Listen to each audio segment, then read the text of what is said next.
নিজের একটা বাড়ির স্বপ্ন সবারই থাকে। প্রত্যেক পরিবারই চায় তাদের নিজস্ব একটা বাড়ি থাকুক, আর তাদের সেই নিজস্ব বাড়িকে কেন্দ্র করে তারা বুনতে থাকে হাজারো স্বপ্ন।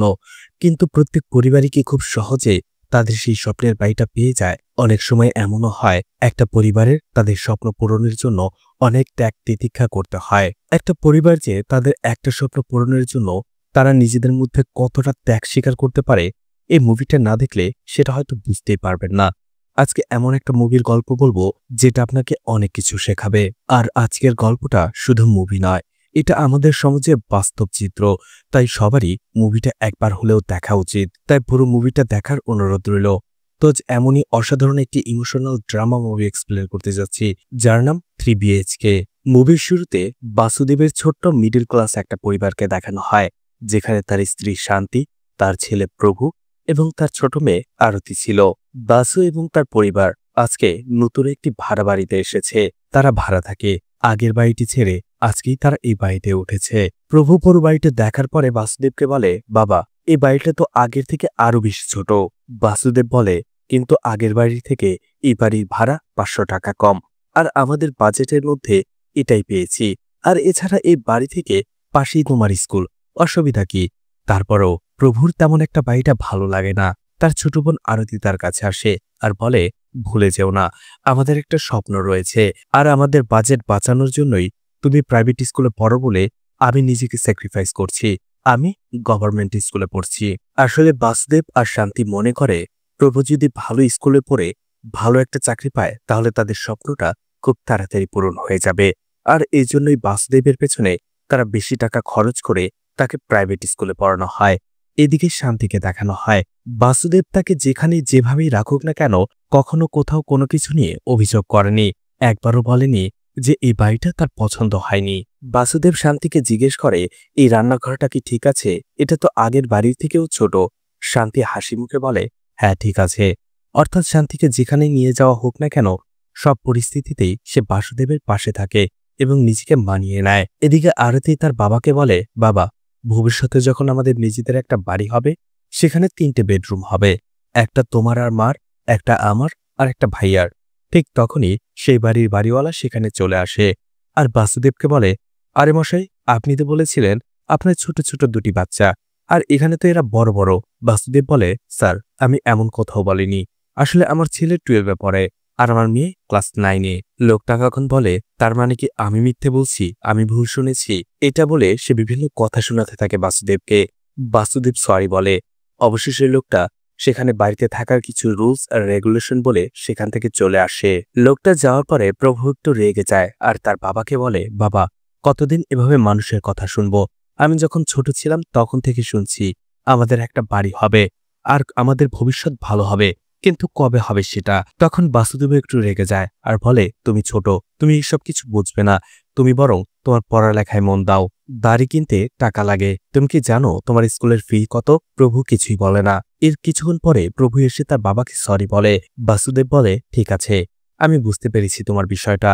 আসলে আমি বাড়ি কেনার জন্য টাকা জমিয়েছি 7 লাখ প্লাস। কয়েক বছর আগে এই এরিয়াতেই বাড়ি কিনবো ভেবেছিলাম, কিন্তু আমি একটু বেশি লেট করে ফেলেছি। আর দেরি করব না, দেখি আমাদের বাজেটের মধ্যে যদি কিছু পাওয়া যায় তাহলে অবশ্যই নিয়ে নেব। পরদিনই দেখা যায় বাসুদেবের পরিবার মিলে একটি প্লট দেখতে দেখা যায়। সেখানে আসলে প্লট বিক্রি করা হবে। প্লট দেখার সাথে সাথেই আরতির পছন্দ হয়ে যায় আর সে প্ল্যান করতে থাকে কোথায় কি হবে, কোথায় বেডরুম, কোথায় কিচেন, এসব কিছু। প্রভু আর আরতি মিলে তার বাবাকে জিজ্ঞেস করে, বাবা, বাড়িতে তোমার কি চাই? বাসু হেসে বলে, আমার কিছু চাই না, আমার শুধু বাড়ির সামনে একটা নেম প্লেট থাকতেই চলবে, বাসু অ্যান্ড ফ্যামিলি। আর দেখা যায় কয়েক মাসের মধ্যে দেখতে দেখতে সেখানে প্লট তৈরির কাজও শুরু হয়ে যায়। কিন্তু বাসুদেবের কাছে অত টাকা ছিল না। বাসুদেব আসলে একটি ইম্পোর্ট এক্সপোর্টের কোম্পানিতে অ্যাকাউন্টেন্ট হিসেবে কাজ করে। যাই হোক, বাসুদেব একদিন অফিস আসার পরেই দেখতে পায় তার কেবিনে একটি কম্পিউটার রাখা। এতে তার মনটা একটু খারাপ হয়ে যায়। সে তার বস মেহতার কাছে যায় আর জিজ্ঞেস করে, স্যার, আমার কেবিনে কম্পিউটার কেন রাখা? মেহতা বলে, এ বিষয়ে আমি কিছু জানি না, আমার ছেলে রেখেছে, আর সে বলেছে এখন থেকে সব হিসাব কিতাব কম্পিউটারে এন্ট্রি করা হবে। বাসু মন খারাপ করে বলে, স্যার, কেন? আমি কি ঠিকঠাকভাবে কাজ করি না? আমি প্রত্যেকটা এন্ট্রি ঠিকঠাকভাবে করি। আপনি যে ডেটের অ্যাকাউন্টের কথা বলবেন, আমি সেই ডেটের হিসাবই আপনার সামনে এনে রাখবো। আসলে বাসুদেব ভয় পাচ্ছিল। তার জায়গায় যদি কম্পিউটার নিয়ে নেয় তাহলে তার চাকরির কি হবে? মেহতা বলে, আরে বাসু, তুমি এসব নিয়ে টেনশন করো না, তুমি ওই কম্পিউটারকে অ্যাভয়েড করো, তুমি তোমার কাজ করো। এর কয়েকদিন পরে বাসু এবং তার পরিবার মুভি দেখার জন্য যাচ্ছিল। তখনই হঠাৎ করেই বাসুর চোখে কয়েকটি অ্যাপার্টমেন্ট পড়ে। তারা সেখানেই থামে। বাসু তার পরিবারকে বলে, দেখো, কয়েক বছর আগে আমরা এখানে অ্যাপার্টমেন্ট কেনার কথা চিন্তা করেছিলাম, আর এই কয়েক বছরে জায়গাটা কতটা উন্নত হয়ে গেছে, চল একবার দেখে আসি। তারা যখন সেখানকার আন্ডার কনস্ট্রাকশন বিল্ডিংগুলো ঘুরে ঘুরে দেখছিল, তখন একজন ব্রোকার বাসুদেবকে দেখে চিনে ফেলে আর বলে, আরে স্যার, আপনি 7 থেকে 8 বছর আগে বাড়ি কেনার জন্য এসেছিলেন, আপনি কি এখনো বাড়ি কেনেননি? এতদিনে তো আমার মাথার চুলও উঠে গেছে। বাসুদেব বলে, আমার কাছে 7 থেকে 7.5 লাখ টাকার মতো রয়েছে। ব্রোকার বলে, স্যার, এখনকার জামানায় 7 থেকে 7.5 লাখ টাকায় আপনি ফ্ল্যাট কি করে পাবেন? 10 বছর আগে হলে একটা কথা ছিল, ফ্ল্যাট কিনতে হলে আপনাকে কমপক্ষে 15 লাখ টাকা জোগাড় করতে হবে। কথাটা শুনে বাসুদেব হতবাক হয়ে যায়, কারণ এই 7.5 লাখ টাকা জোগাড় করতে তার 10 বছর সময় লেগে গেছে, আর এখন প্রপার্টির দাম ডাবল হয়ে গেছে। বাসুদেব হতাশ হয়ে পড়ে, কিন্তু বাসায় আসার পরে আরতি তাকে একটা প্ল্যান বলে আর বলে, আমাদের কাছে 7 থেকে 7.5 লাখ টাকা রয়েছে, আমাদের আরও অর্ধেক টাকা জোগাড় করতে হবে। আমরা যদি প্রত্যেক মাসে 25 থেকে 30,000 টাকা জমাই, তাহলে প্রায় 1 থেকে 1.5 বছরের মধ্যেই আমরা আমাদের গোল অ্যাচিভ করে ফেলব। সাথে মায়ের কিছু গহনা তো রয়েছেই। তখনই পরিবারের সবাই মিলে ঠিক করে তারা 1 থেকে 1.5 বছরের মধ্যে তারা তাদের টার্গেট পূরণ করে ফেলবে। প্ল্যান অনুযায়ী বাসুদেব তার বস মেহতার কাছে যায় আর এক্সট্রা কিছু কাজ চায়, আর সে এক্সট্রা কাজ করার জন্য তাকে ওভারটাইম করতে হয়, আর এই ওভারটাইমের টাকা দিয়েই তারা এক্সট্রা টাকাটা জমাবে মাসে। এছাড়া শান্তি আর আরতিকে দেখা যায় বাসায় কিছু স্ন্যাক্স বানানোর জন্য, সেগুলোই তারা বিক্রি করবে। আর এভাবেই বাসু এবং তার পরিবার প্রত্যেক মাসে তাদের টার্গেটের কিছু টাকা তারা জোগাড় করে রাখে ফ্ল্যাট কেনার জন্য। আর তারা তাদের টার্গেটের খুব কাছাকাছি চলে আসতে শুরু করে। এরপরে হঠাৎ করে একদিন বাসুদেবকে প্রভুর স্কুল থেকে ডাকা হয়। আসলে প্রভু একটা টেস্টে 3টা সাবজেক্টে ফেল করেছে, বিশেষ করে কম্পিউটারে একটি সাবজেক্টে। প্রিন্সিপাল বলে, স্যার, আপনি আপনার ছেলেকে নিয়ে যান, আমি টিসি দিয়ে দিচ্ছি। রেকমেন্ডেশনের জন্য আপনার ছেলেকে আমাদের স্কুলে রাখা হয়েছিল, কিন্তু এভাবে চলতে থাকলে আমরা আর মানিয়ে নিতে পারবো না। কম্পিউটার ভবিষ্যতের হাতিয়ার, আর সেই কম্পিউটারই সে একেবারে বাজে করেছে, আমরা আপনার ছেলেকে রাখতে পারবো না। বাসুদেব অনেক রিকোয়েস্ট করে। অন্যদিকে প্রভুও তার বাবাকে সরি বলে আর বলে এরপর থেকে সে মনোযোগ দিয়ে পড়বে। এদিকে প্রভুর স্কুলে আয়শু নামের একটি মেয়ে ছিল। সে প্রভুর খুব ভালো বন্ধু ছিল, কারণ যে কোনো পরিস্থিতিতেই সে প্রভুর পাশে থাকত, প্রভুকে সাপোর্ট করত, সবসময় তাকে উৎসাহ দিত। তার এই খারাপ পরিস্থিতিতে সে প্রভুকে বলে, তুমি আমার টিউশনিতে জয়েন করো, এতে করে তোমার ভালো হবে। বাসায় আসার পরে প্রভু বাসুদেবকে সে টিউশনের কথা বলে। বাসুদেব বলে, তুমি তো জানো প্রভু, আমরা কিভাবে একটা প্ল্যান করেছি, কিভাবে আগাচ্ছি আমাদের সেভিংস নিয়ে, আর এই সময় যদি আমরা নতুন করে টিউশন শুরু করি তাহলে সেটা এক্সট্রা খরচা হবে। প্রভু বলে, ঠিক আছে বাবা, কিন্তু ক্লাসে কি বলে আমি কিছুই বুঝতে পারি না। আরতি তখন বাসুদেবকে বলে, বাবা, তুমি ওর পড়ার বিষয়টা আমার উপরে ছেড়ে দাও, আমি ওকে প্রতিদিন 5টার সময় অ্যালার্ম দিয়ে জাগিয়ে দেব। আরতি সেটাই করে। সকাল 5টায় প্রভুকে অ্যালার্ম দিয়ে জাগিয়ে দেয়, আর প্রভুও ঠান্ডা মাথায় ছাদের উপরে যেয়ে পড়াশোনা করতে থাকে। আর এতে করে অনেক বিষয় তার কাছে ক্লিয়ার হয়ে যাচ্ছিল। কিন্তু 2 দিন পরেই বাড়িওয়ালা চলে আসে বাসুদেবের কাছে আর বলে, আপনার ছেলেকে ছাদে পাঠাবেন না পড়ার জন্য। আসলে সকালবেলাতে আমার মেয়েও ছাদে যেয়ে পড়াশোনা করে, এখন যদি 2 জন একই সাথে পড়াশোনা করে মানুষ এটা দেখলে কি ভাববে? বাসুদেব নিরুপায় হয়ে বলে, ঠিক আছে।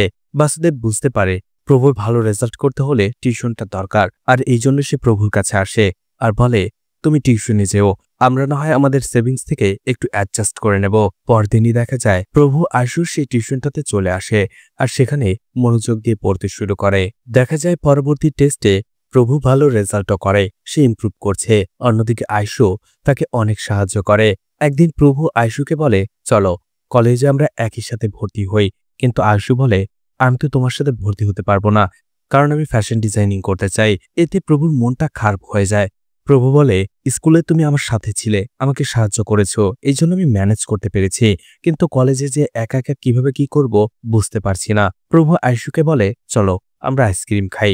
আয়শু বলে, আজকে না, আসলে আমার বাবাকে এই এরিয়ার অনেকেই চেনে, এখন যদি তাদের মধ্যে কেউ আমাকে তোমার সাথে আইসক্রিম খেলতে দেখে ফেলে তাহলে প্রবলেম হয়ে যাবে, অন্য একদিন। এরপরেই দেখা যায় কয়েকদিনের মধ্যেই স্কুলের ফাইনাল এক্সাম চলে আসে। এক্সাম হলে বসে প্রভু তার বাবার কথা মনে করতে থাকে। তার বাবা তাকে বলেছে ভালো রেজাল্ট করতে হবে। সেই প্রেশার নিয়েই প্রভু সবগুলো এক্সাম দিয়ে দেয়। আর এরপরেই আসে স্কুলের শেষের দিন। আয়শু প্রভুকে বলে, তুমি টেনশন করো না, সবকিছু ঠিক হয়ে যাবে, তোমার রেজাল্ট ভালো হবে। ছুটির মধ্যে আমি আমার নানির বাড়িতে চলে যাচ্ছি, ছুটি শেষে রেজাল্টের সময় আমি ঠিক চলে আসব। এইভাবেই 1.5 মাস কেটে যায়। 1.5 মাস পরে হঠাৎ করেই একদিন আয়শু কল করে প্রভুকে। আয়শু বলে, আজকে রেজাল্ট দেবে, আমি তোমার বাড়ির সামনেই দাঁড়িয়ে আছি, তুমি বের হয়ে এসো। প্রভুর সাথে সাথে বের হয়ে আসে। আয়শু বলে, আমরা দুজনে একসাথে রেজাল্ট দেখব, চলো। প্রথমেই প্রভুর রেজাল্ট দেখে। দেখা যায় প্রভু পাশ করেছে, কিন্তু রেজাল্ট অতটা ভালো নয়, এভারেজ ছিল। এতে প্রভুর মনটা খারাপ হয়ে যায়, কারণ ভালো রেজাল্ট করলে তাকে ইঞ্জিনিয়ারিংয়ে ফ্রিতে সিট দেওয়া হতো, কিন্তু এখন সিট পাওয়ার জন্য আবার তাকে এক্সট্রা টাকা পেমেন্ট করতে হবে। এই জন্যই তার মনটা খারাপ। কিন্তু আয়শু তাকে বোঝায়। আর এরপরে তারা আয়শুর রেজাল্ট দেখে, কিন্তু দেখা যায় আয়শু ফেল করেছে। এটা দেখে আয়শু মন খারাপ করে আপসেট হয়ে সেখান থেকে চলে আসতে শুরু করে। প্রভু তাকে বোঝায় আর বলে, তুমি টেনশন করো না, আরো একটা সুযোগ তো তোমার হাতে রয়েছে, ওই এক্সামটা দাও, দেখবে তুমি ঠিক পাশ করবে। হয়তো তোমার কারেকশনে কোনো ভুল হয়েছে, অথবা নাম্বার দেয়াতে ভুল হয়েছে, তুমি টেনশন করো না। আয়শু বলে, তুমি কি আইসক্রিম খাবে? এরপরে তারা দুজনে একসাথে আইসক্রিম খায়। এরপরেই আয়শু কোনো কথা না বলে সেখান থেকে চুপচাপ চলে আসে। এদিকে বাসুদেব আজকে বেতন পায়, আর সেখান থেকে মাসিক টাকা জমা রাখার পরে তাদের টার্গেট পূরণ হয়। আর এই খুশির খবরটাই সে তার পরিবারকে দেয়। ঠিক ওই সময়টাতে প্রভু তার বাবাকে তার রেজাল্টের বিষয়টা জানায়। বাসুদেব যখন জানতে পারে প্রভুর রেজাল্ট অ্যাভারেজ, তেমন বলার মতো নয়, তখন তার মনটা খারাপ হয়ে যায়। নিজের রুমে যেয়ে চুপচাপ একা বসে থাকে। ঠিক ওই সময়টাতে বাড়িওয়ালা চলে আসে আর জিজ্ঞেস করে বাসুদেবের ছেলের রেজাল্ট কি। এতে বাসুদেব প্রচণ্ড রেগে যায় আর বাড়িওয়ালাকে বলে, আপনাকে কেন জানতে হবে, এটা আমাদের পারিবারিক বিষয়, আপনি এখান থেকে চলে যান। তার সাথে রাগারাগি করে। এদিকে প্রভুরও প্রচণ্ড মনটা খারাপ ছিল। সে তার বাবার স্বপ্ন পূরণ করতে পারেনি, সে ভালো রেজাল্ট করতে পারেনি। এখন তার ফিউচারে কি হবে? এরপরে একটা সময় বাসুদেব প্রভুর কাছে আসে। বাসুদেব প্রভুকে সেখানে কোনো বকাঝকা করে না, কোনো কথা শোনায় না, বরং তাকে বোঝায়। বাসুদেব প্রভুকে বলে, আমি জানি তুমি তোমার সর্বোচ্চ চেষ্টা করেছ, আর রেজাল্ট যেটা হয়েছে সেটা তোমার হাতে ছিল না, তুমি তোমার চেষ্টা করেছ, কিন্তু তুমি এখন চুপচাপ বসে থেকো না, ভালো একটা কলেজে অ্যাডমিশন নিয়ে নাও। প্রভু বলে, কিন্তু বাবা, তার জন্য অনেক টাকা লাগবে। বাসুদেব বলে, তুমি টেনশন করো না, তুমি ভালো কলেজে ভর্তি হয়ে যাও, আমরা আমাদের বাড়ির প্ল্যানটা কিছুদিনের জন্য না হয় পিছিয়ে নেব। এর কয়েক মাস পরেই দেখা যায় বাসুদেব এবং তার পরিবার সেই বাড়িটি খালি করে দিয়েছিল। কারণটা হচ্ছে বাসুদেব সেই রাতে বাড়িওয়ালার সাথে খারাপ ব্যবহার করেছে, আর এই জন্য বাড়িওয়ালা তাদেরকে না করে দিয়েছে। আর বাসুদেবও সেই বাড়ি থেকেও তাদের বাজেটে ভালো একটা বাড়ি খুঁজে নেয়। এরপরেই যখন প্রভুকে কলেজে অ্যাডমিশন নিতে যাবে, তখন সেখানে সে মেকানিক্যাল ইঞ্জিনিয়ারিং নিয়ে পড়তে চায়, কিন্তু সে প্রিন্সিপাল তাকে বলে, আইটি নিয়ে পড়াশোনা করো, আইটি এখন ভবিষ্যৎ, পড়াশোনা শেষ করে বের হওয়ার সাথে সাথে তুমি চাকরি পেয়ে যাবে। বাসুদেব প্রভুকে বোঝায় যে হ্যাঁ, তুমি আইটি নিয়ে পড়াশোনা করো, আইটি ভবিষ্যৎ, তোমার ভবিষ্যৎ ভালো হবে। প্রভু তার বাবার কথা মতো আইটি নিয়ে পড়াশোনা শুরু করে দেয়। কলেজের প্রথম দিন প্রভু একেবারে প্রথম বেঞ্চে বসে। প্রভুর পাশে আরও একটি ছেলে এসে বসে, যে নিজের ব্যাপারে বলতে শুরু করে। সেও আসলে এভারেজ একজন স্টুডেন্ট ছিল। আর প্রথম দিন থেকেই প্রভু এবং তার মধ্যে ভালো একটা বন্ডিং তৈরি হয়ে যায়। কিন্তু দিন যেতেই দেখা যায় তারা ধীরে ধীরে পেছনের বেঞ্চে বসে পড়াশোনা করতে শুরু করে। কারণটা হচ্ছে তারা কিছুই বুঝতো না, এজন্য চুপচাপ বসে থাকতো। এদিকে দেখা যায় একদিন সে আরতির কথা মনে করে আরতির বাসায় চলে যায় তার খোঁজ খবর নেয়ার জন্য।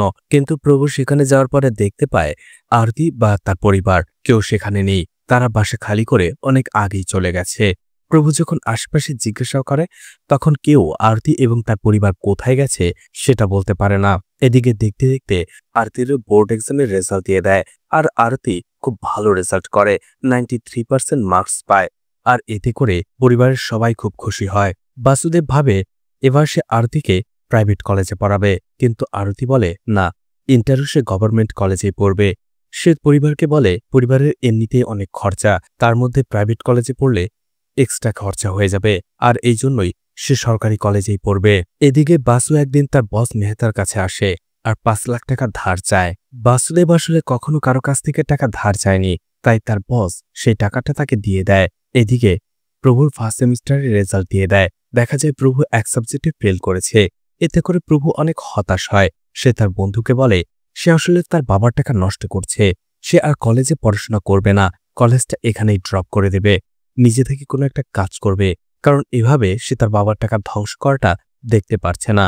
বাসায় এসে প্রভু তার খারাপ রেজাল্টের কথা কাউকে বলে না। প্রভু বাসায় এসে চুপচাপ বসেছিল, এমনকি সে আরতিকেও বলেনি। এদিকে বাসুদেব যখনই বাসায় আসবে আর প্রভু তার রেজাল্টের কথাটা তার বাবাকে বলতে যাবে, ঠিক ওই সময়টাতে বাসুদেব তার পরিবারকে বলে যে সে অফিস থেকে টাকা ধার করে ফ্ল্যাট কেনার জন্য অ্যাডভান্স দিতে গিয়েছিল সেই ব্রোকারকে, কিন্তু সেই ব্রোকার বলেছে আপনি এখনো 15 লাখ টাকায় আটকে গেছেন, প্রপার্টির দাম বেড়ে গেছে, এখন আপনাকে ফ্ল্যাট কিনতে গেলে কমপক্ষে 25 লাখ টাকা নিতে হবে। বাসুদেব হতাশ হয়ে তার পরিবারকে বলতে থাকে 2 বছরের মধ্যে প্রপার্টির রেট প্রায় দ্বিগুণ হয়ে গেছে, কিন্তু এখন আমরা এত টাকা কোথায় পাবো? যদিও আমি হতাশ হইনি, আমি হাল ছাড়ব না। আমি যতদিন পর্যন্ত জীবিত থাকব ততদিন পর্যন্ত একটা বাড়ির জন্য আমি ট্রাই করেই যাব। আর আমি যদি না পারি, প্রভু তো আছে। পড়াশোনা শেষ করতেই ওর খুব ভালো একটা চাকরি হবে, আর সেই চাকরিতে ভালো টাকা মাইনেও থাকবে। সেই টাকা দিয়েই আমরা আমাদের স্বপ্ন পূরণ করব। আর এভাবেই বাসু তার পুরো আশা ভরসা প্রভুর উপরে রাখে। প্রভু এটা দেখার পরে সে তার রেজাল্টের কথা আর বলে না। পরদিন যখন সে কলেজে আসে, তার বন্ধু বলে আমি ভেবেছিলাম তুমি কলেজ ড্রপ করে দিলে আমিও কলেজ ড্রপ করে দেব, তোমার তো 1 সাবজেক্ট কিন্তু আমার 3 সাবজেক্ট। অবশেষে তারা সিদ্ধান্ত নেয় তারা কলেজ ড্রপ করবে না, বরং তারা কাজ করবে, আর কাজের পাশাপাশি তারা কলেজে পড়াশোনা করবে, অর্থাৎ নিজেদের খরচ নিজেরাই চালাবে। সেই প্ল্যান অনুযায়ী তারা দুজনে চলে যায় একটা ফ্যাক্টরিতে, আর সেখানেই ছোট্ট একটা কাজ শুরু করে দেয় দুজনেই। এদিকে একদিন বাসু যখন অফিসে আসে, সেখানে সে দেখতে পায় তার বস মেহতা নেই, বরং তার ছেলে রয়েছে। সেই লোকটা বাসুদেবকে বলে এখন থেকে সেই অফিসে বসবে, তার বাবা নয়, আর এখন থেকে তাকে সব হিসাব নিকাশ কম্পিউটারেই করতে হবে, আর এই জন্য তাকে খুব তাড়াতাড়ি কম্পিউটার শিখে ফেলতে হবে, কম্পিউটারে ট্যালি করা শিখতে হবে, এতে তার জন্য ভালো হবে। হতাশ হয়ে বাসুদেব বাসায় ফেরে আর বলে তাকে যে করেই হোক কম্পিউটার শিখতে হবে, না হয় তার চাকরি সে বাঁচাতে পারবে না। আরতি বাসুদেবকে খুব ভালো একটা প্রতিষ্ঠানে ভর্তি করিয়ে দেয়।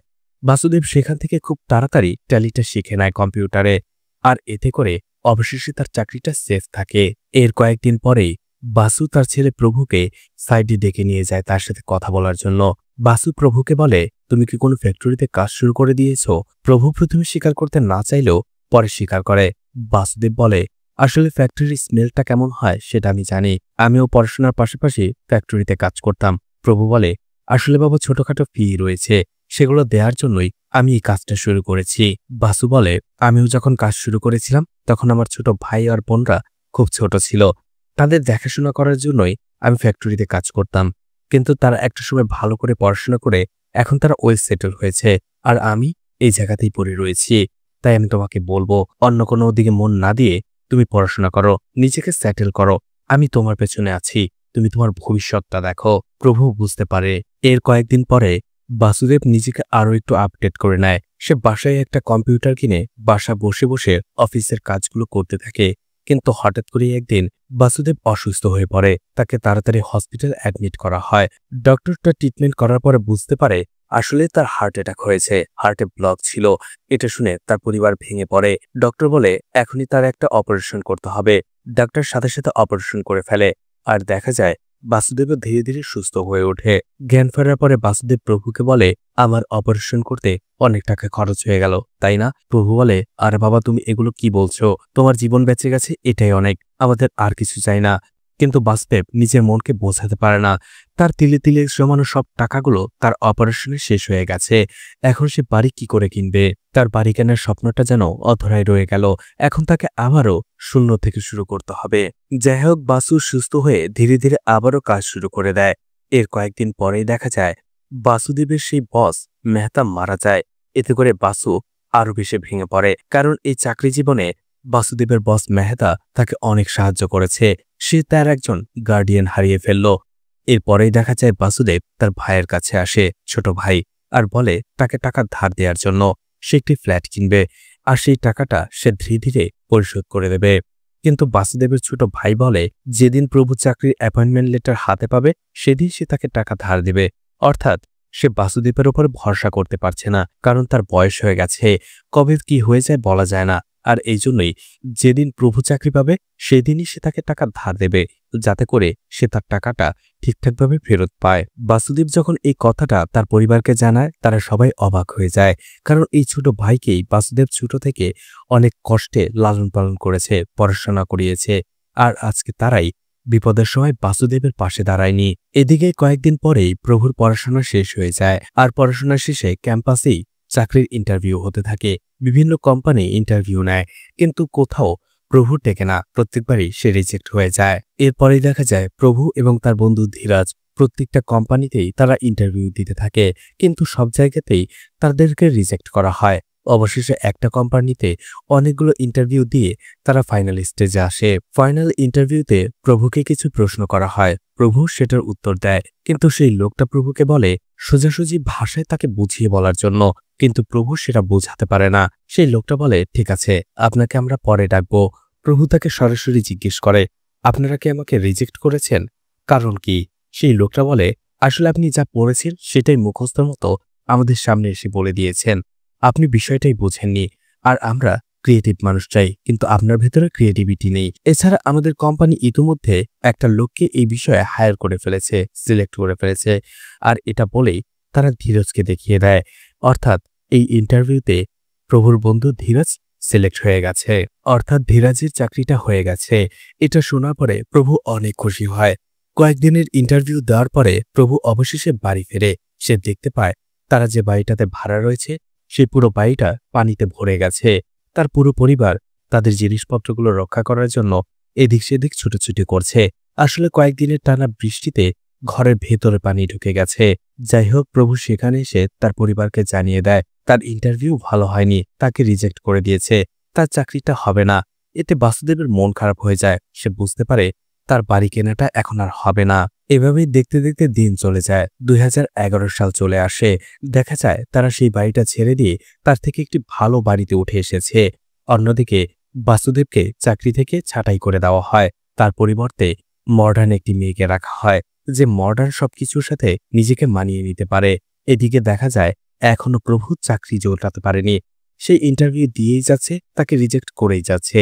অবশেষে সে ছোটখাটো একটা ফোন কলে চাকরি নেয়, কিন্তু সেখানেও প্রেশার কোলাতে না পেরে চাকরিটা ছেড়ে দেয়। নিজের খরচ জোগানোর জন্য প্রভু এখন ছোটখাটো চাকরি করে বেড়ায়। বাসুদেব প্রভুকে দূরে থেকে এই অবস্থায় দেখে খুব কষ্ট পায়।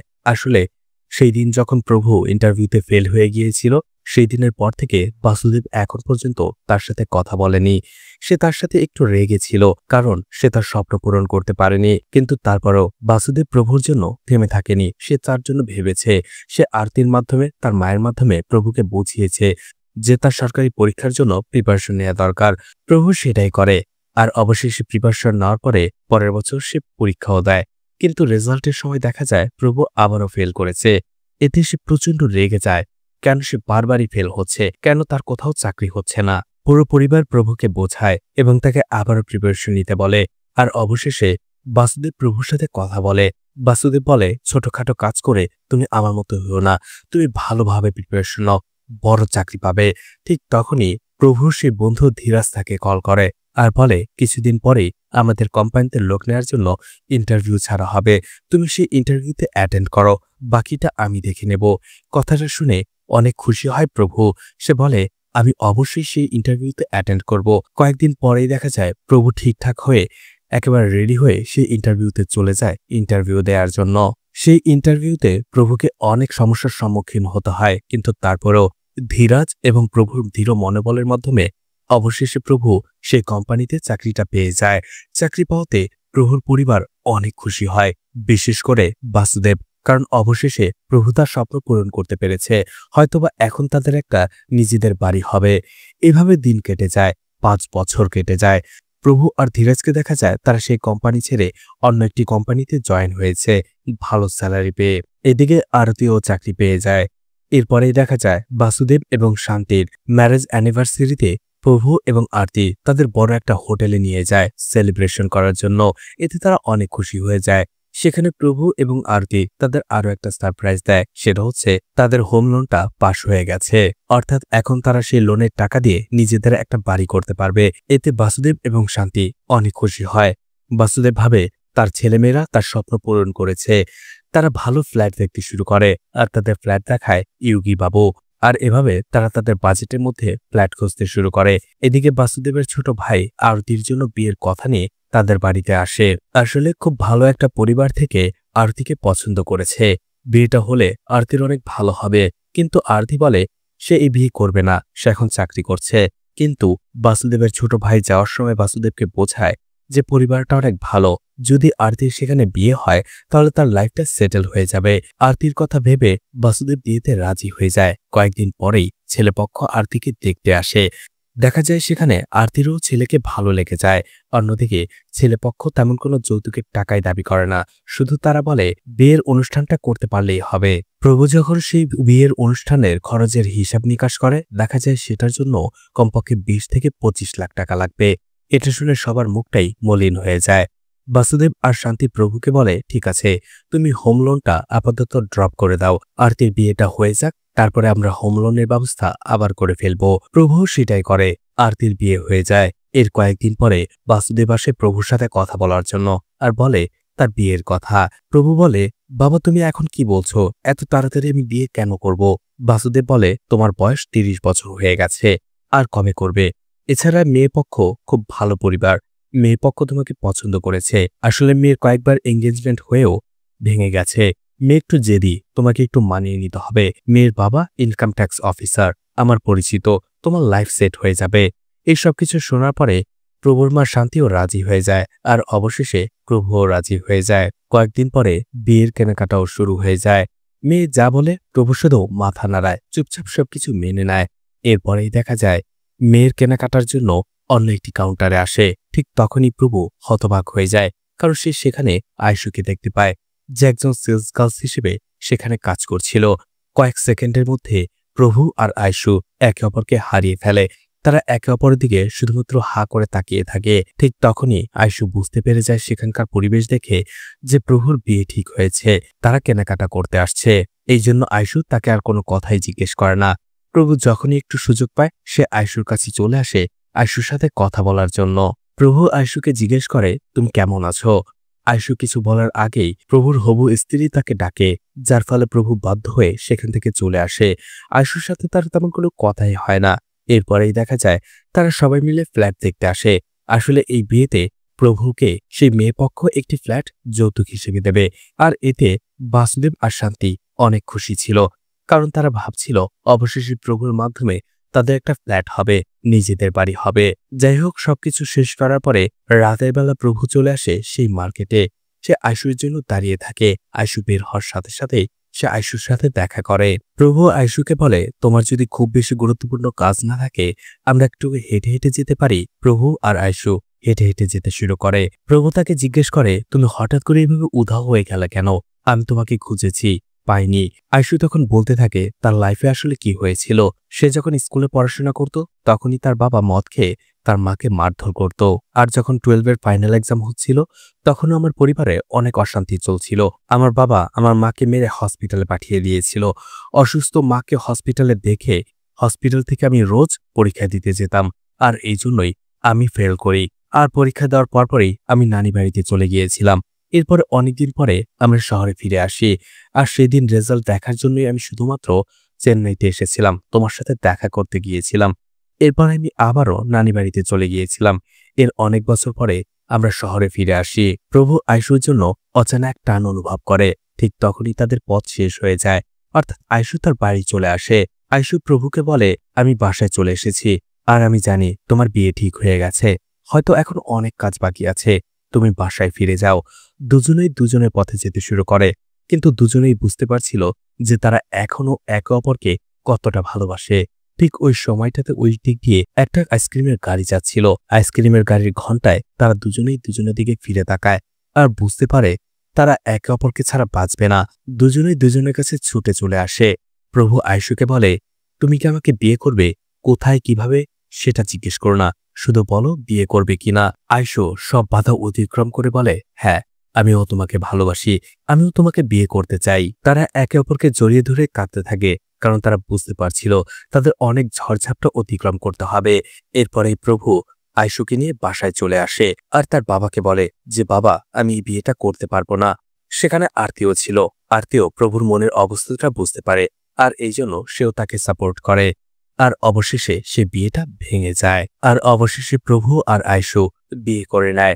কিন্তু এই বিয়েতে বাসুর একেবারে মত ছিল না। সেই বিয়ের পর থেকেই প্রভু এবং আয়শুর সাথে বাসু একেবারে কথা বলা বন্ধ করে দিয়েছে। এভাবে বছর মাস কেটে যায়। একদিন বাসু হসপিটাল থেকে বের হয় চেক আপ করার পরে। সে গাড়ির জন্য দাঁড়িয়েছিল। ঠিক তখনই সেখানে চলে আসে আয়শু। সে কাজ থেকে ফিরছিল। সে বাসুকে বলে, বাবা, আপনি তো বাড়িতেই যাবেন, আমার স্কুটিতে উঠে বসুন, আমি আপনাকে পৌঁছে দিচ্ছি। কিন্তু বাসু কোনো কথাই বলে না, বরং সেখান থেকে ক্যাব বুক করে চলে আসে। বাসায় আসার পরে শান্তি যখন এটা জানতে পারে, সে বাসুর সাথে রাগারাগি করে আর বলে, আর কতদিন এভাবে ওদের সাথে তুমি রাগ করে থাকবে? আসলে আমি জানি তোমার রাগটা ওদের উপরে নয়, তোমার রাগটা আসলে তোমার হাত থেকে সে ফ্ল্যাটটা হাতছাড়া হয়ে যাওয়া, এটাই নিয়ে, তাই তো? বাসু কিছুই বলে না। এদিকে অফিসে আসার পরে দেখা যায় তাদের সবাইকে একটা মেল পাঠানো হয়, যেখানে প্রভু সহ বাকি এমপ্লয়ীদের বলা হচ্ছিল তাদের স্যাটারডেতেও কাজ করতে হবে। এটা শুনে সবাই বিরক্ত হয়ে যায়। প্রভু যখন ম্যানেজারকে এই কথাটা জিজ্ঞেস করতে যায়, ম্যানেজার বলে, যদি চাকরি করতে হয় তাহলে করতে হবে, নয়তোবা চাকরি ছেড়ে চলে যাও। এতে প্রভু আরো বেশি হতাশ হয়, কারণ প্রভু এমনিতেই এই চাকরিটা করতে পছন্দ করত না, কিন্তু পরিবারের চাপের জন্য এখন তাকে এটা করতেই হবে। এদিকে বাসায় আসার পরে সে আবারও হোম লোনের জন্য অ্যাপ্লাই করে। এবারও তার হোম লোন অ্যাপ্রুভ হয়ে যায়। খুশির খবরটা সে তার বাবা বাসুকে দেয়, কিন্তু বাসু কোনো কথা বলে না। এখনও তার রাগ ভাঙেনি। এদিকে যখন প্রভু একদিন অফিস করছিল, ঠিক ওই সময়টাতে তার বাবা বাসু তাকে কল করে এবং তাকে দ্রুত হসপিটাল আসতে বলে। আসলে তার ছোট বোন আরতির শ্বশুরবাড়ির লোকেরা আরতির নামে মামলা করতে চাইছে। আসলে আরতি তার হাজব্যান্ডের মাথার মধ্যে বোতল ভেঙে দিয়েছে, এতে সে আহত হয়ে গেছে। কিন্তু বাসু আর প্রভু অনেক রিকোয়েস্ট করে আরতির শ্বশুরবাড়ির লোকের কাছে, যাতে করে তারা মামলা না করে। বাসু বলে তারা ভদ্র ফ্যামিলি, মামলা করলে কথাটা বাইরে ছড়িয়ে যাবে। তারা অনেক রিকোয়েস্ট করে মামলা করা থেকে আটকায়। আরতিকে তারা সাথেই নিয়ে আসে। আরতির ছোট একটা বাচ্চাও ছিল। আরতিকে সবাই জিজ্ঞেস করে আসলে কি হয়েছে। আরতি বলতে শুরু করে। আরতি বলে, ওই পরিবারের প্রত্যেকটা লোকের টাকার অনেক বেশি অহংকার। বিয়ের পরদিন থেকে তারা আমাকে শুধুমাত্র একটা কাজের মানুষ হিসেবে দেখেছে, কেউ ভালোবাসেনি। একজন মানুষও আমাকে মানুষ হিসেবে দেখেনি, বরং কাজের মানুষ হিসেবে দেখেছে। বিয়ের পরেই তারা আমার চাকরিটা ছাড়িয়ে দিয়েছে এবং কাজের মানুষের মতো আমাকে শুধু কাজ করিয়ে নিয়েছে। কিন্তু তারপরও আমি সবকিছু চোখ বন্ধ করে বিশ্বাস করে চোখ বুঝে শুধু কাজ করেই গেছি। কিন্তু এত কাজ করার পরেও তাদের মন কখনো পাইনি। এরপরে আমি জানতে পারি তাদের এই স্বভাবের কারণেই আগের দুই বউ তাদের ডিভোর্স দিয়ে চলে গেছে। আর তারা তাদের প্রত্যেক ছেলেকেই নিচু পরিবারে বিয়ে দিয়েছে, যাতে করে তারা তাদের ছেলের বউয়ের উপরে অত্যাচার করতে পারে, অহংকার দেখাতে পারে। আর এটা নিয়ে আমার আর আমার হাজবেন্ডের মধ্যে ঝগড়া হয়েছে। সে আমাকে সবসময় নিচু করে কথা বলতো। সেই দিনও বলছিল, আমি নিজেকে আর ধরে রাখতে পারিনি, আমি কন্ট্রোল হারিয়ে তার উপরে কাচের বোতল ভেঙে দিয়েছি। এটা বলে আরতি চিৎকার করে কাঁদতে থাকে। পরিবারের সবাই তাকে শান্ত করে। আয়শু সেখানে আরতিকে সামলায়। পরদিন আয়শুর কাছে আসে বাসু এবং তাকে ধন্যবাদ জানায় তার মেয়ে আরতিকে ওইভাবে সামলানোর জন্য। আর দেখা যায় এত বছর পরে বাসু প্রভুর সাথেও কথা বলে। এদিকে অফিসে আসার পরে প্রভুর বস তাকে ডাকে। সেই ম্যানেজার বলে, গত 1 বছরে আপনার পারফরমেন্সে কোনো উন্নতি নেই, এভাবে চলতে থাকলে আর কিভাবে হবে? এভাবে প্রভুকে একেবারে নিচু দেখিয়ে কথা বলতে শুরু করে, তাকে একেবারে ছোট করা কথা বলে। এতে প্রভু প্রচণ্ড রেগে যায়, সেই ম্যানেজারকে প্রচণ্ড মারধর করে। ঠিক তখনই দেখা যায় আসলে এটা ছিল প্রভুর একটা কল্পনা মাত্র। তার ইচ্ছে ছিল সেই ম্যানেজারকে প্রচণ্ড মারধর করার, কিন্তু সেটা সে করতে পারছিল না। এই চাকরিটা তাকে করতেই হবে, কারণ তার হোম লোন অ্যাপ্রুভ হয়েছে। এরপরে প্রভু ব্যাংকে চলে আসে হোম লোন অ্যাপ্লিকেশনে সাইন করার জন্য। কিন্তু সাইন করতে যেও প্রভু সাইন করে না, কারণ একবার যদি এই সাইনটা করে দেয় তাহলে সেই অফিসে তাকে অনেক বছর গোলামের মতো কাজ করতে হবে। সেই বসের কথা শুনতে হবে, ম্যানেজার তাকে ছোট করে কথা বলবে সেগুলোও তাকে শুনতে হবে, কিন্তু সেটা সে করতে পারবে না। সেখানে সাইন না করেই সেখান থেকে সে চলে আসে। বাসায় আসার পরে সে কাঁদতে থাকে, তার বাবার কাছে ক্ষমা চায়, বলে, আমি তোমার স্বপ্নটা পূরণ করতে পারলাম না। আসলে আমি এই চাকরিটা আর করতে পারছি না, আমি নিজেকে আর এভাবে ছোট দেখাতে পারছি না। সে কাঁদতে থাকে এবং পরিবারকে নিজের মনের কথা বলতে থাকে। সে বাসুকে বলতে থাকে, তুমি বলেছো আইটিতে ফিউচার রয়েছে, আইটি করার জন্য আমি আইটি করেছি, কিন্তু অ্যাকচুয়ালি আমি মেকানিক্যাল ইঞ্জিনিয়ারিং হতে চেয়েছিলাম। হ্যাঁ আমি জানি আইটিতে অনেক সুযোগ রয়েছে, ভবিষ্যতে আরও সুযোগ হবে, কিন্তু সেটা আমার জন্য নয়, আমার ভবিষ্যৎটা আলাদা। ভবিষ্যতের কথা চিন্তা করে মুখ বুজে এতদিন আমি চাকরি করে গেছি, কিন্তু আমাদের ভবিষ্যৎটা আর কবে ভালো হবে? আমরা সবাই কি এভাবে খুশি আছি? নেই। আমি এখান থেকে নিজের মতো করে বাঁচব। আমার যেটা মনে চাইবে আমি সেটাই করব। আর এভাবেই আমি নতুন করে আমার ভবিষ্যৎ গড়ব। এভাবে প্রভুকে পুরো পরিবার সাপোর্ট করতে থাকে। সারা রাত প্রভু ভাবে। পরদিন সকালবেলাতেই সে বাসুর কাছে আসে আর বলে, বাবা, আমি ভেবে নিয়েছি আমি কি করব। আমি আমার লাইফটাকে নতুন করে শুরু করব, রিস্টার্ট করব। আমি মেকানিক্যাল ইঞ্জিনিয়ারিং করব। এটা শুনে বাসু বলে, আরে বাবা, এতে তো অনেক সময় লেগে যাবে। প্রভু বলে, না, আমার লাগবে না, কারণ আমি এটাকে ভালোবাসি। আরতিও সেখানে চলে আসে আর বলে, বাবা, আমি ডিভোর্সের জন্য ফাইল করে দিয়েছি। আমি ডিভোর্স দিয়ে চাকরি শুরু করব। আমি আমার জীবনটা নতুন করে শুরু করব। এরপরে প্রভুকে দেখা যায় সে কলেজে থাকতে যে ফ্যাক্টরিতে কাজ করত সেখানে যে আবার কাজ শুরু করে দেয়, কারণ সে তার চাকরিটা ছেড়ে দিয়েছিল। আর পাশাপাশি সে পড়াশোনা শুরু করে দেয়। আর এভাবেই কয়েক মাস কেটে যায়। এরপরে একদিন সেই কারখানা থেকে প্রভুকে একটি প্রেস ফ্যাক্টরিতে পাঠানো হয় একটা মেশিন ঠিক করে দেওয়ার জন্য। আর প্রভু সেটা করেও দেখায়। সেই ফ্যাক্টরির মালিক প্রভুর কাছে আসে আর বলে, এই মেশিনটা ঠিক করার জন্য আমরা সবসময় জাপান থেকে টেকনিশিয়ান ডাকতাম, কিন্তু এবার আপনি সেটা ঠিক করে দিলেন। আমাদের কাজটা অনেক সহজ হয়ে গেল। সে প্রভুর কাছে কৃতজ্ঞতা প্রকাশ করে। প্রভু অনেক খুশি হয়ে যায়, কারণ তার যে সম্মানটা সেই অফিসে মেলা দরকার ছিল সেটা তার এই কাজে মিলছে, এখানে মিলছে। এদিকে আরতিকেও দেখা যায় সে একটি ব্যাংকে চাকরি পেয়ে গেছে। এভাবেই কয়েকদিন কেটে যায়। বাসু এবং শান্তির ম্যারেজ অ্যানিভার্সারি চলে আসে। প্রভু এবং আরতি তাদের দুজনকে সারপ্রাইজ দেওয়ার জন্য কোথাও নিয়ে আসে। বাসুদেব আর শান্তি মনে করে তারা দুইজন আবারও তাদেরকে বড় একটা রেস্টুরেন্টে নিয়ে এসেছে সারপ্রাইজ দেওয়ার জন্য, কিন্তু দেখতে পায় প্রভু এবং আরতি তাকে সেই এরিয়াতে নিয়ে এসেছে যেখানে প্রভু যখন কলেজে ছিল তারা সেই সময় ছিল ভাড়া। আসলে সেই এরিয়াটা এখন অনেক ডেভেলপ হয়ে গেছে, সেখানে অনেক নতুন নতুন অ্যাপার্টমেন্ট হয়েছে। আর প্রভু আর আরতি আসলে তারা একটা অ্যাপার্টমেন্ট কিনেছে হোম লোনের মাধ্যমে। আর সেই ফ্ল্যাটটা হচ্ছে 3 BHK এর। এটা শুনে তারা অনেক খুশি হয়ে যায়। আর এই ফ্ল্যাটটা সেই রকমই ছিল যেমনটা আরতি প্ল্যান করেছিল, যেখানে একটা ফ্ল্যাটের ভেতরে 3টে বেডরুম থাকবে, একটা বাসুদেব আর শান্তির, একটা প্রভুর এবং একটা আরতির। প্রভু আর আরতি বাসুদেবকে একটা বোর্ড উপহার দেয় যেখানে লেখা ছিল বাসুদেব অ্যান্ড ফ্যামিলি। এটা দেখে বাসুদেবের চোখ দিয়ে পানি পড়তে শুরু করে, কারণ 30 থেকে 35 বছর আগে বাসুদেব যে স্বপ্নটা দেখেছিল আজ তার ছেলেমেয়েরা সেই স্বপ্নটা পূরণ করেছে। পরিবারের সবাই অনেক খুশি হয়, কারণ অনেক ঝড়ঝাপটার পরে তারা তাদের স্বপ্ন পূরণ করতে পেরেছিল। আর এখানেই মুভিটি শেষ হয়ে যায়। তো মুভিটি আপনাদের কেমন লেগেছে কমেন্ট করে জানাতে পারেন। আর মুভিটা ভালো লাগলে লাইক কমেন্ট শেয়ার করে পাশে থাকতে পারেন। তো আজকের মতো বিদায় নিচ্ছি। আবারও দেখা হবে নতুন কোনো মুভি বা ওয়েব সিরিজ নিয়ে। ততক্ষণ পর্যন্ত ভালো আর সুস্থ থাকবেন সবাই। আজকের মতো বিদায় নিচ্ছি। আল্লাহ হাফেজ।